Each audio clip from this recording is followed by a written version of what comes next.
This is Rebecca's War. We're in the middle of Chapter 5, page 68. A house loomed up in the gray light, three-storied like the Ransoms, and with the same brick-paved side yard, but shuttered and forbidding. For a moment she thought of abandoning her project, but her successful assault on the general had given her a certain jaunty self-confidence, and the hanging back lasted only a moment. She went straight to the window nearest the front, stood on tiptoe, stuck the knife between the leaves of the shutters, and tried to work it up and down. There was a click, and the leaves parted.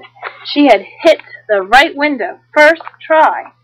After that, there was nothing to it. She detached the bucket from the well sweep, stood on it, and with another quick glance up and down the street, hauled herself up on the windowsill.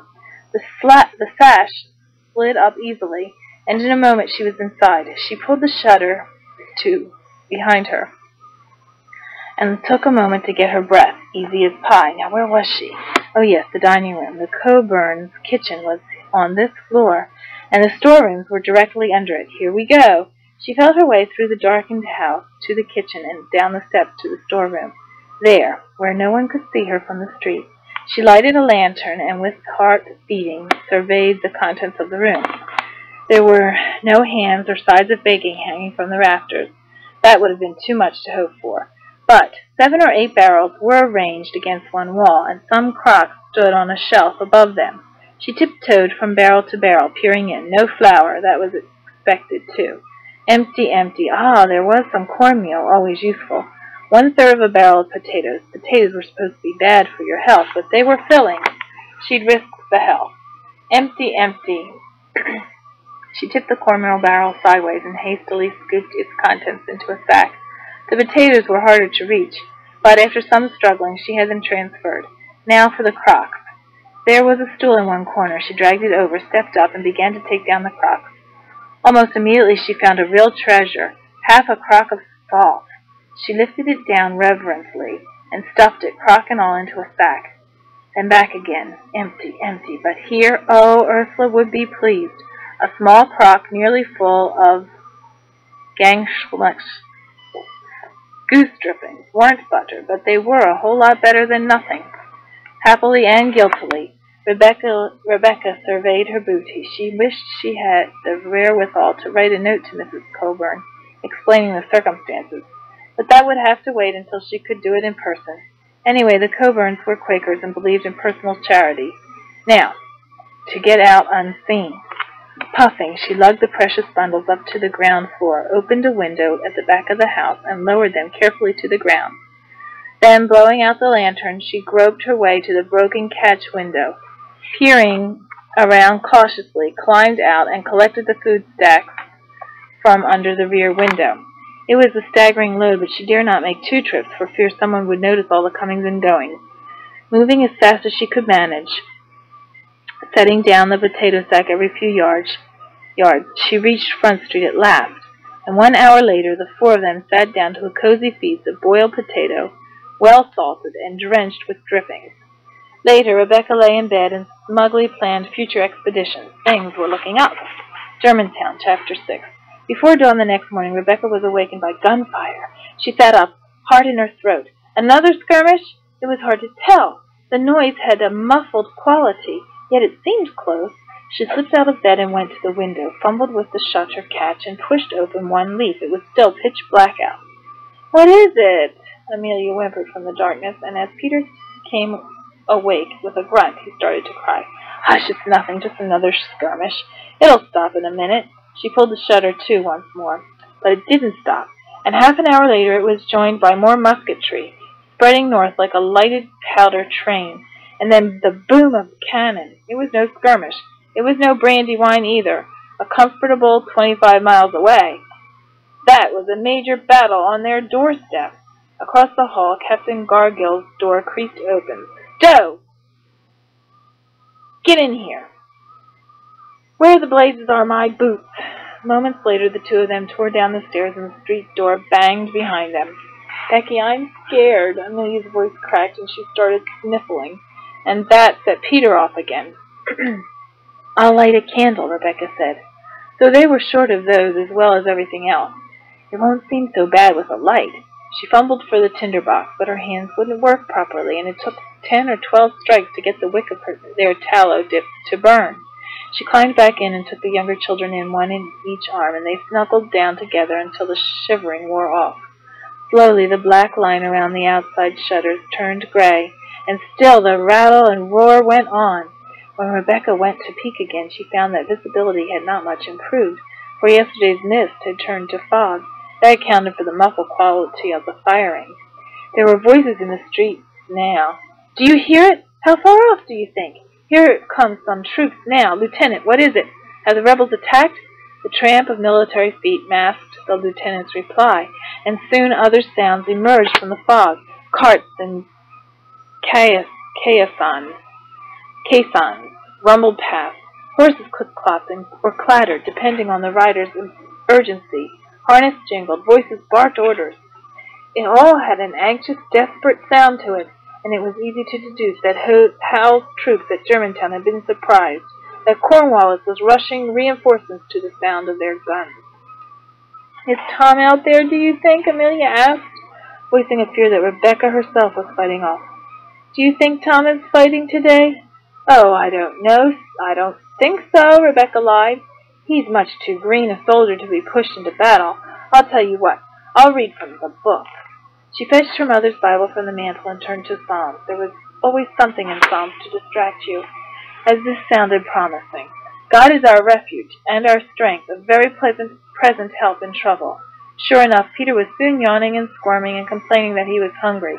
They might as well dress and go down, Rebecca decided. The guns crackled and rumbled for 4 hours. The city itself was unwontedly silent, partly because it had been nearly emptied of troops, partly because few civilians ventured out, and those who did spoke to one another in hushed, anxious whispers, as though their little voices could drown out the thunder of the cannonade. Rebecca thought, "This is an ideal time to go foraging," but she could not bring herself to stir from the house as long as the guns roared away. Then, about 9 o'clock, they began to fade, first here, then there, then silence, a renewed burst of musketry, then silence again. Rebecca and Ursula looked at one another. "What do you think?" the housekeeper ventured. "It seems to be over. Do you think they win, the dirty Englishers?" "They usually do. Besides, if they'd lost, I should think they'd come pouring into the city pell-mell." She chewed a fingernail, working up a decision. "I'm going to see what I can find out." "Eck, Miss Becky, it's a dumb thing to do. These men, they come fresh from battle, they see you in the fog, they shoot.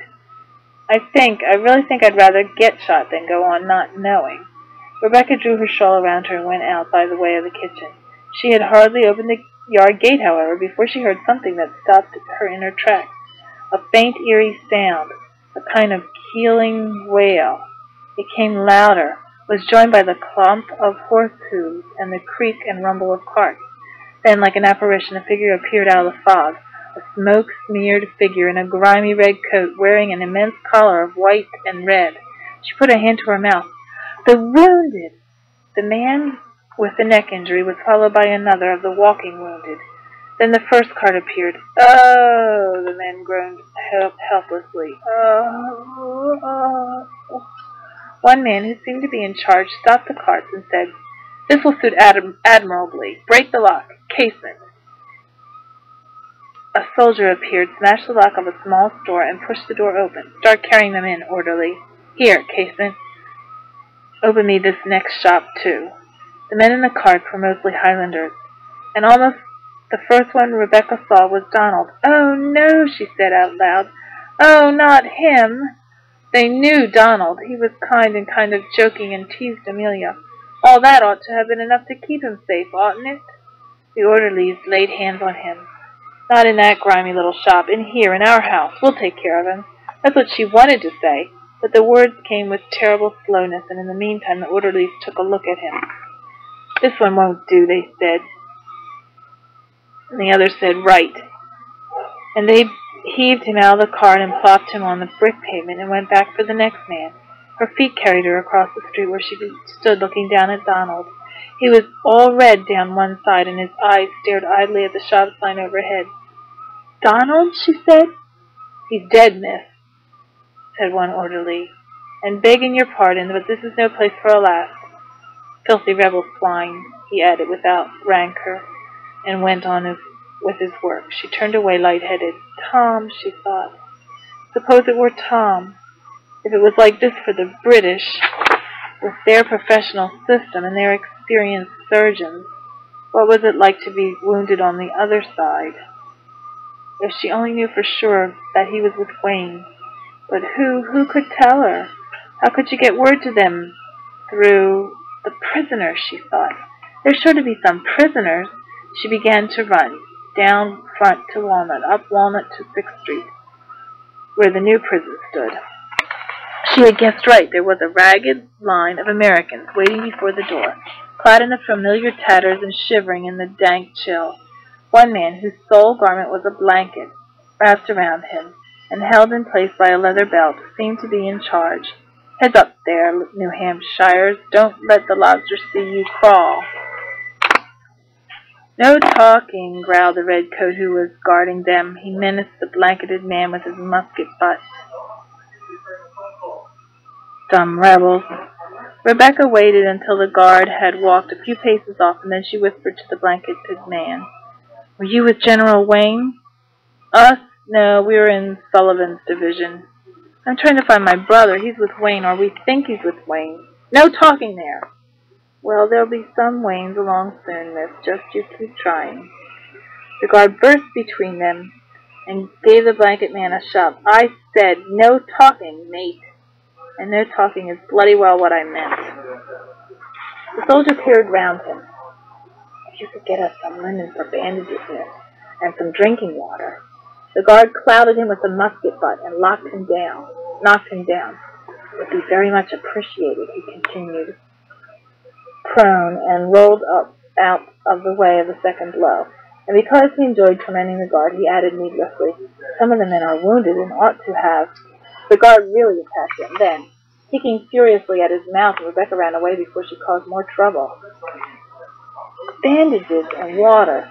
The water was no problem for someone with a sweet well in her side yard, but bandages.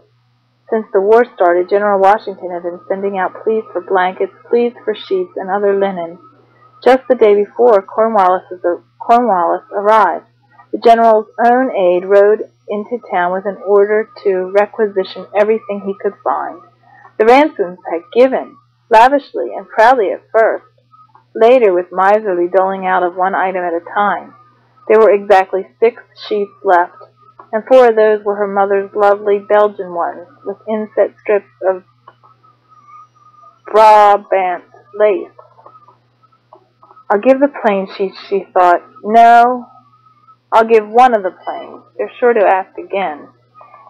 By the time she had completed her errand, the New Hampshire men had been marched inside the prison, but a new group was there, and she handed over a bucket of water, a drinking gourd, and the precious sheet. "No," the men said, drinking greedily. "Oh, no," the men said, drinking greedily. "We're just militia. We never saw Wayne. Try again later." The rest of the day was a nightmare of drudging to and from the jail in the fog, carrying water to the prisoners. Other women flocked there, too, many of them staunch Tories. When a passing officer rebuked one for giving aid and comfort to the rebels, she answered coolly, "Philadelphia is not inhabited by barbarians, sir. When a man is in need, we do not question his politics." Later in the day, Rebecca encountered some of Wayne's men and put her questions eagerly. 15-year-old boy, drugget breeches, black tricorns, curtsied jacket. That could be anyone, miss. But would they take someone that age and make him fight? The Pennsylvanian gazed at her pityingly. "They'd take you if you came wearing shoes." By the end of the day, Rebecca was certain of only one thing. Tom hadn't been made a prisoner. Considering how prisoners were treated, there was some consolation in that. However, she did learn something of the battle that had taken place that morning. Washington had attacked the British lines in 4 columns, badly coordinated but impulsive, and had managed to dislodge the regulars from their positions and force them into a retreat. If it hadn't been for the stubborn gallantry of the 40th Regiment, which stationed itself in Judge Chew's house and held out those surrounded, Washington might have been able to claim a victory that night, but the holdouts slowed the advance, the impulse petered out, and the Americans gave it up. So they were defeated again. Rebecca was getting used to it, but it occurred to her, overhearing scraps of conversation from dispatch riders and wounded men, that the British had been shaken by the day's events. "I don't like it," said one headquarters officer to another as they strode past in the fog. "They've never initiated an attack before. Their rebel impertinence. Burgoyne will be in Albany soon. That will draw off their attention."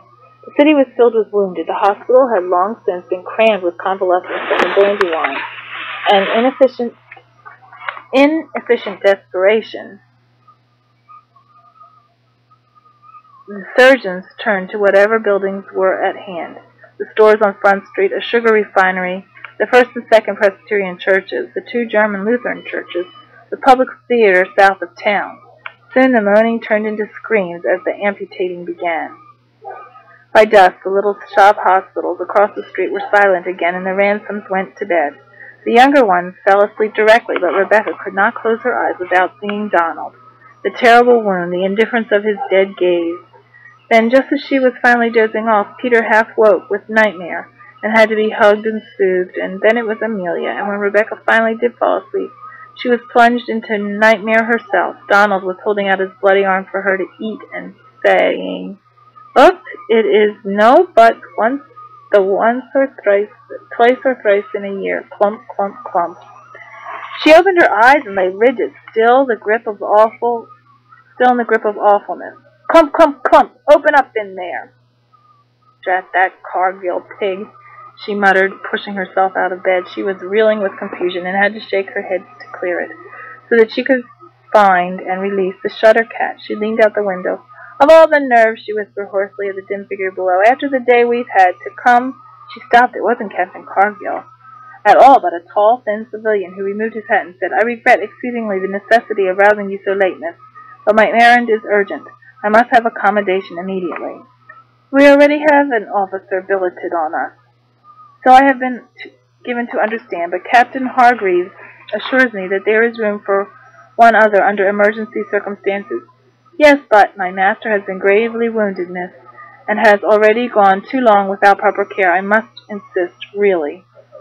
Behind him, the lantern light reflected off the barrels of 2 firelocks, 2 cap bandages.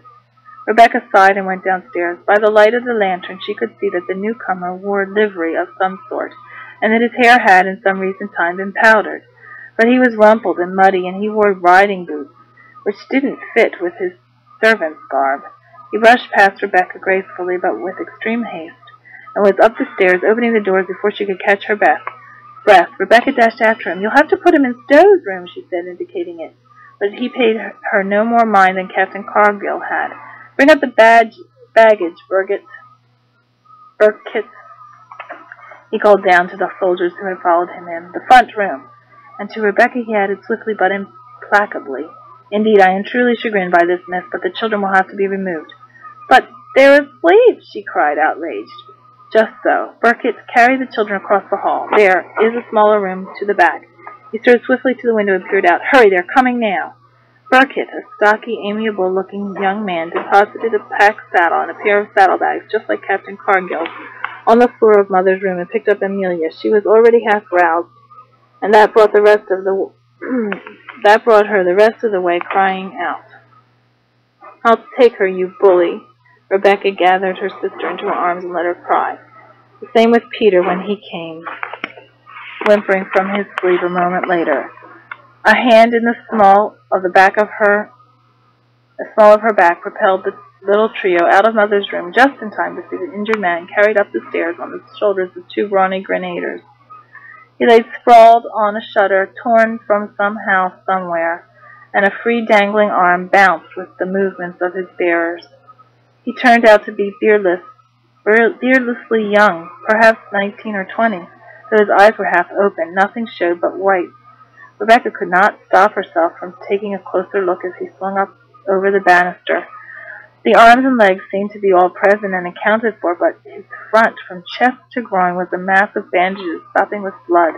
He was carried into Mother's room and laid down on the great four-poster bed, still warm from the children's bodies, and the weary surgeon who had brought up the rear followed the stretcher-bearers on in and closed the door.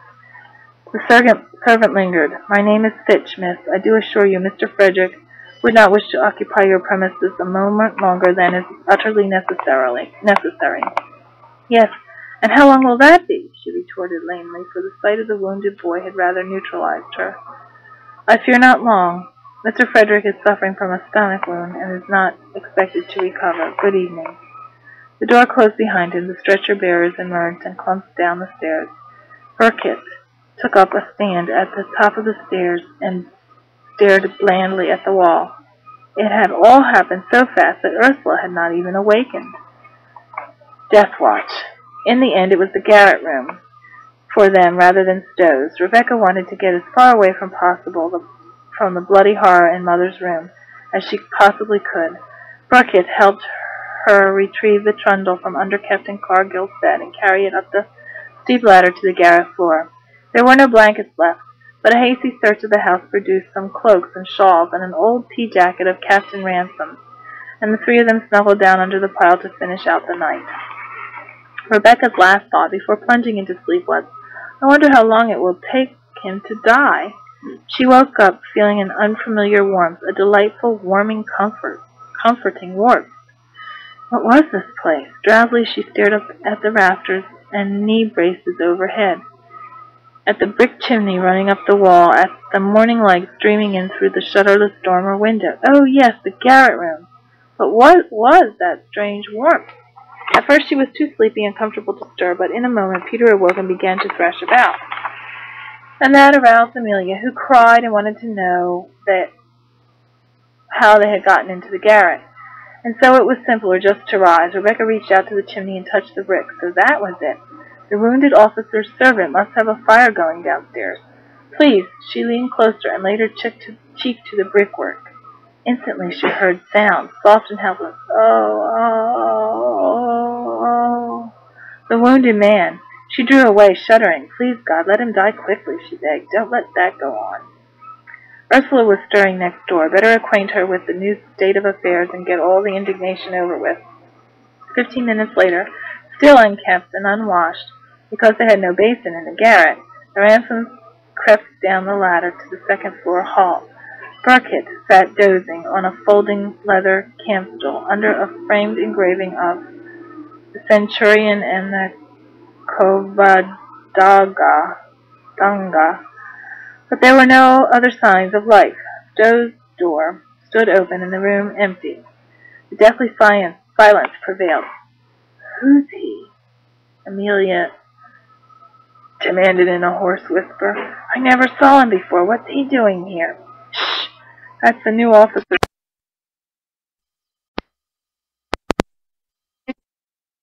Upstairs. Burkitt's eyes opened blearily, and he leaped up. "Good morning, miss." "Good morning." Rebecca jerked her head toward the closed door. How is he?" "Oh, poorly, miss. Surgeon says it's only a matter of time." "Oh, too bad. But why did you arrive so late? Most of the wounded were here before noon." "We're a light company, miss. Captain Town was wounded during the pursuit. It took Fitch and me near 8 hours searching to find him." "I see. That explains Fitch's muddy boots and the rumpled livery. Where are Captain Cargill and Stowe?" "No one's been since Surgeon left, miss. Your captain's still in the field, I shouldn't wonder." He nodded towards a neat little pile of garments on the blanket chest at the end of the hall. "Fitch says those are your belongings, miss." "Yes," she said. They looked few and shabby lying there like that. She pounced on them and hid them under her apron. "I'll put them away. Amelia, take Peter downstairs and draw some water for washing." She returned to the garret. It contained nothing but the trundle and its corn-husk mattress, and a heap of cloaks and shawls. But in the storage closet was a broken chair they could use to hang things on, and an aged sea chest of her grandfather's.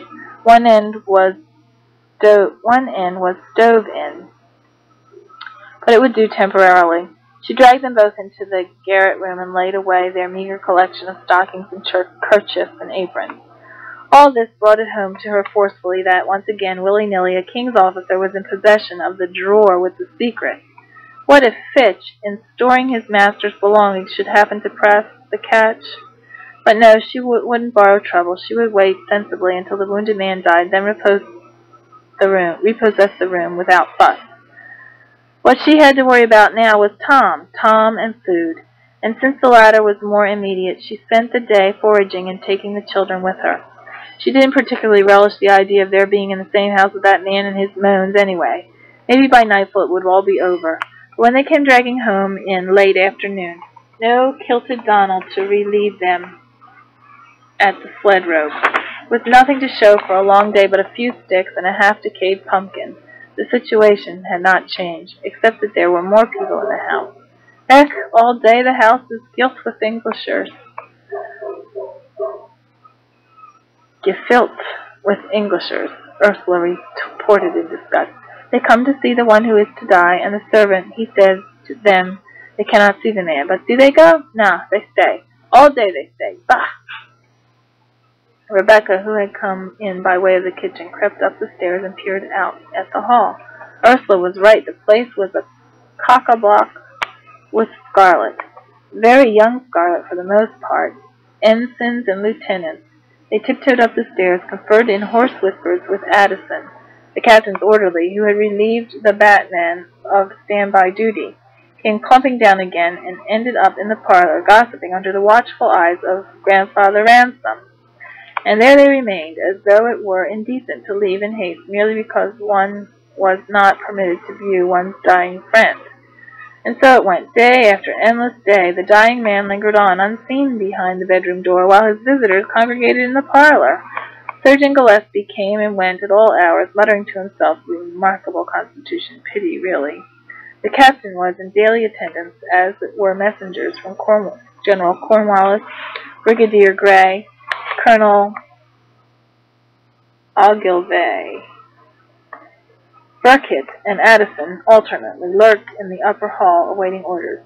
Fitch emerged from the sick room from time to time, looking neat and imperturbable, to hand out slops, used bandage, bloody sheets, to send one of the soldiers or the captain's groom on mysterious errands, to report on the patient's condition to his callers, to carry bed linen and nightshirts to the basement for the captain's laundress. The wound seemed to fill the house. Even Captain Cargill, who had returned with Stowe 2 days after the battle, was thoroughly as ever, seemed affected by the wounded man's presence, and muted his complaints to mere grumbles. The only thing Rebecca could think of was to spend the days foraging. It was hard on the little ones, especially Peter, who had grown thin and cranky on his meager diet and cried easily. But they needed the food and they needed the firewood, and the soldier-filled house was oppressive. So she drove them to it, with practice learned to locate Venter hunting ground. Whenever they spied someone entering the city from beyond the fortifications or beyond the Schuylkill, she stopped to ask about Tom. No luck there, but once they raided a recently looted house north of Callow Hill and found a whole untapped keg of molasses. The worst part for Rebecca were the nights, climbing up the steep ladder stairs to the dark, grimy little attic, crawling into the narrow trundle, trying to distribute the cloaks and shawls so that everyone was covered, and knowing that Peter would inevitably thrash about in his sleep and get knotted up in everybody's share. Then lying down in the gloom and thinking, where was Tom? Where were Father and Will and Teddy? Could she possibly keep the secret of the staircase? Would it hurt to slip over to the chimney and warm herself for just a minute? Rebecca had taken pains to move the trundle away from the chimney, far enough so that you couldn't tell there was heat coming from it. She wanted to prevent the children's accidentally hearing those dreadful sounds. But now October had turned chilly, and the shawls and cloaks were not enough to get them toast warm.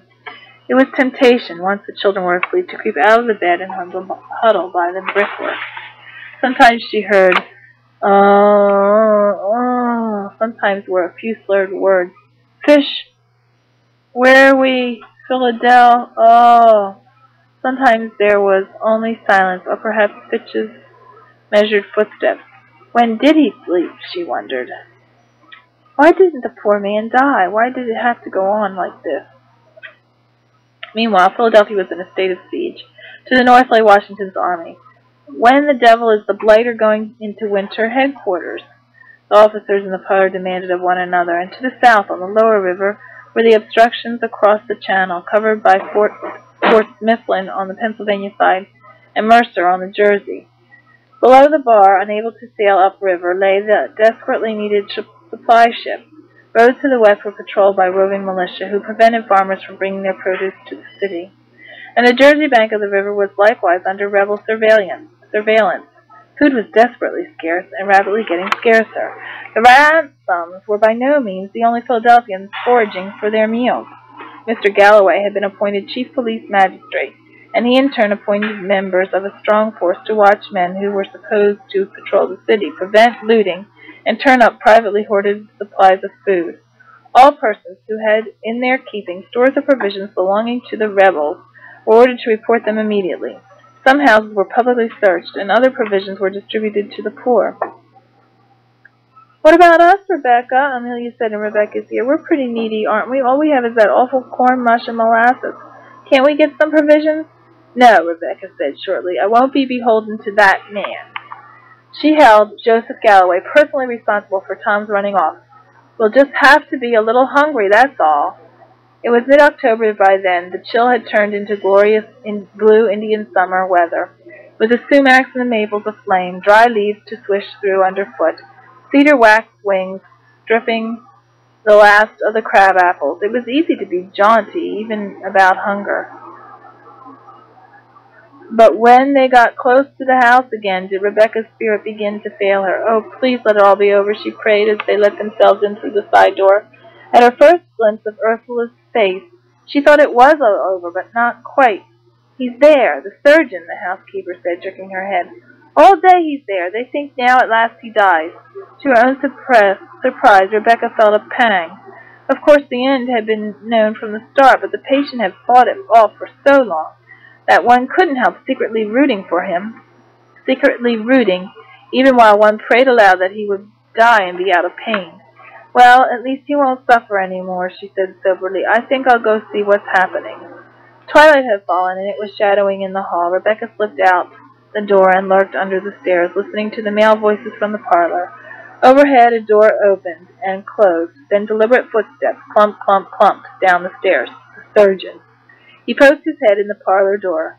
"Ah, there you are, Gillespie." The officers greeted him. "Any news?" He shook his head. "Not the kind you'd like, I expect.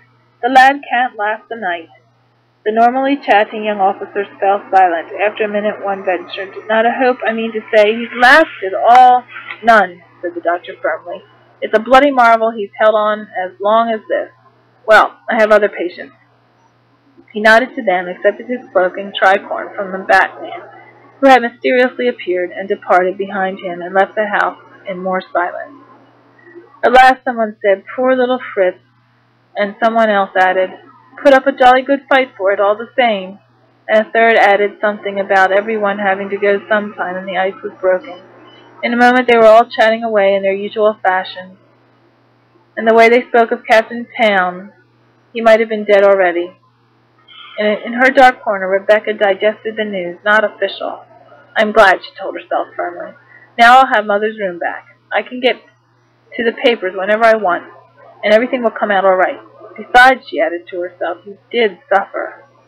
She was turning to go back down again when one of the officers poked his head out of the door. "I say, Burkitt," he called, employing the muted bellow the officers seemed to feel suitable for a sick man's quarters. The Batman made another of his out-of-the-blue appearances. "Yes, sir." "Do you by any chance happen to know, that is to say, well, look here. What I'm getting at is, we'd like to drink the captain's that is, to the captain's honor. Don't you know, it seems to call for something rather. You don't by any chance—" Burkitt seemed to make sense of that with ease. "No, sir, only regulation rum, sir. Not much of that, seeing the supply ship is still blocked off downriver. Might be as I could pass the word, though." "Do that, there's a good fellow. Brandy for choice," the officer mused. Though, mind you, were the rum a good West Indian import, I shouldn't in the least object, nor even a good local fruit. It was the word brandy that caught Rebecca popping out of her corner. "How much will you pay, sir?" The officer cried, "Ah!" and jumped a foot. But Burkitt surveyed her without turning a hair. "Pay for what, miss?" "For brandy, a good French brandy, still in the original cask." The Batman shook his finger at her. "Ah, you was to report supplies like that? Here, miss," he said indulgently. "You tell me where it's to be found, like, and then I'll tell you what the gentleman will pay." For some reason, Rebecca was not cowed. The self-confidence gained by outwitting Captain Gargyle had lingered and been fed by her successful foraging. She folded her arms. "Price first," she said in her boldest tone. "In fact, pay first." "Ah, miss, you wouldn't want to find yourself turned over to the provost, now, would you? Lock you up, they would, and throw away the key. You can't do anything to me, I'm a girl." "Well, now, miss, that's true, but we can't have girls mucking about defying the king either, now can we? Besides," she added, conscious of being armed at all points, "I'm only 14 years old." Burkitt rubbed his chin, but before he could put together a reply, the officer had recovered his composure. "Who the deuce is this young lady?" he demanded. "The young lady of the house, sir, Miss Ransom. This is Lieutenant Young husband, miss." Rebecca bobbed cautiously, and the officer made a sketchy movement that was halfway between a nod and a bow. Look here, miss," he said. "What's all this about a good French brandy still in the original cask?" "I know where to find some. It's illegal to possess spirits without reporting the facts, you know. Just as the private has been telling you, it is illegal to sell it without a license from the authorities." "Mr. Galloway's law," she sniffed. "Be that as it may, we could seize it and pay you nothing." "You'll have to find it first, sir, and it's well hidden." "Now look here, you impudent young woman. His Majesty's forces are not to be trifled with by every little rebel chit who imagines there's a fortune to be made by cheating and gouging the soldiery. I'm ordering you to produce the spirits in question this instant, here. And then if you can justify—" He went on and on, shaking his finger for emphasis. Rebecca recognized bluster when she heard it, and simply braced herself against the stair railing and waited. Inwardly, she began to calculate how much to ask. A sum that would be steep but not fantastic. That's what she wanted. She knew the price Captain Gargill paid at 3 crowns for what was called brandy. Well, add a bonus and round it off. While the lieutenant ranted, his comrades left the parlor fire and gathered round the doorway to listen. When he ran down, one of the others said, as though interested, "Where did you get this brandy, miss? See?" "My father is a sea captain, sir. He brought it back on his last voyage to Bordeaux. He left it for our nest egg. Brandy always brings a good price," he said, "never more so than when times are hard." The men exchanged glances. "Is that true, Burkitt?" "Don't know as I could say, sir. The young lady's father is a sea captain, sir, a privateersman, Fitch says." "A privateersman!" one of them exploded. "We're in the den of a bloody pirate." Rebecca swelled with rage. "My father is not a pirate," she said. "But if you think he is, then you can do without his brandy." She spun around and was nearly to the pantry door before Lieutenant Young's young husband caught her arm. "Not so fast, my young hothead. No need to take such quick offense. My father is the finest seaman in Philadelphia, which means the finest seaman on blue water," she flung at them all, "and he has the fastest and handiest schooner afloat, and the best crew. If you don't believe me, why else would Dr. Franklin entrust—" She caught herself on the very lip of the precipice and stared at the circle of officers aghast. "Yes," one prompted. "What was that about Dr. Franklin?"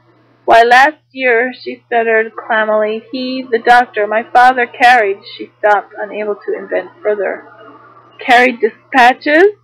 the prompter supplied. She pounced on it gratefully. "Yes, that was it. Dispatches from Dr. Franklin to the Congress." Would they believe that? Would they accept that? Or had she betrayed her trust utterly? She held her breath in agony. But they weren't even interested. "Well, be that as it may," Captain Young husband said, calling the meeting to order. "About the brandy." The outburst seemed to have cleared up everyone's doubts. and nothing more was said about seizing the contraband, or about denying the officers the right to purchase it either, for Rebecca had been thoroughly chastened by her near slip. A full anchor, you say? Never been broached? Yes, sir, I want 40 guineas for it. Gold, she added, for the drama of it. Five jaws dropped. 40, I say, that's a bit stiff. What assurance have we that this brandy is worth it? Why should I cheat you? If I tried it, you could always come and get me, couldn't you? Yes, said one of the officers with a trace of humor. But, as you pointed out a minute ago to Burkett, what will we do with you when we have you, eh? Rebecca folded her arms. It's the best brandy. Grand Champagne de Sagonzac. I won't lower my price. They looked at one another, shrugged, nodded, and at last agreed to pay the price. Between them they counted out the 40 beautiful golden coins and poured them into Rebecca's apron. There you are, the captain's young husband, and added blandly, you can take Burkett to carry the keg. But it's just, she caught herself once again on the verge of bursting out a secret. Rebecca Ransom, she scolded. If you don't start watching your tongue, you're really going to get things messed up. I don't need him, sir, she amended. I can use a wheelbarrow. It's a long way. All the more reason for an escort. A young girl shouldn't be running about the streets alone at this hour. But I wouldn't want to take Burkett away from his master, not tonight. We'll see that Germantown is served. Run along now, missy. The lieutenant winked expressively at Burkett and dismissed him with a nod. We'll soon ferret out the secret hiding place of that brandy, his confident expression proclaimed. The end for tonight. Chapter 8. The best brandy, the best pig. Now what? Rebecca wondered. The Batman was sure to stick to her like glue until she produced the anchor of spirits and the secret of its hiding.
Ideas or new duties, but she was so eager to strike a blow at the occupied forces that she agreed to cooperate.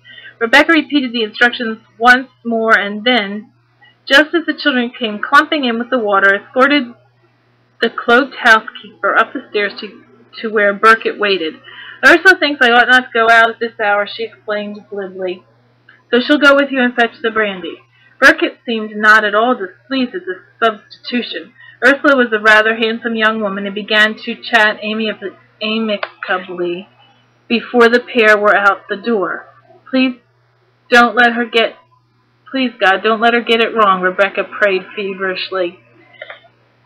She herself darted back down again, told the children she had to hunt for something in the tunnel, and that they were not to stir from the kitchen until she returned, and headed for the trap door.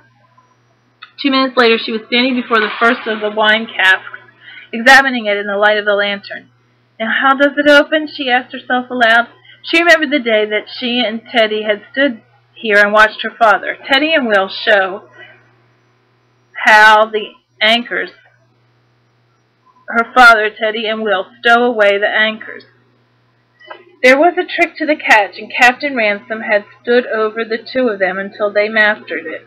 But that was over a year ago. Well, not ventured, not have. She took hold of the tab and turned it so that it was in the open position. Then she felt around the lower rim of the cask until her fingers encountered the fake rivet. Pressing it in with one hand, she grasped the spigot and tap in the other and pulled down. The front of the cask squeaked softly and came away in her hand, and there they were, the beautiful kegs of illicit spirits, still sewed up in the sacking for their journey across the sea. She was glad of the sacking before the night was over, for her troubles were then only starting. Before the night was over, although she managed to get one keg to the ground, she could not lift it to carry. She had forgotten how heavy 10 gallons could be. She glared at the tubby, stubborn thing, wondering what to do now. Then the keg solved the problem for her by starting to roll. "Wait, stop," she said, catching it. "We're not going in that direction." "Or are we?" she added. It had not occurred to her to leave by a different route from the one she'd come in by, but why not? There was a ladder from the tunnel to the creaky old wharf. And, as Rebecca excitedly remembered, an aged but still serviceable cargo hoist. She could hook the chain into the sacking and winch the thing up in 2 ticks.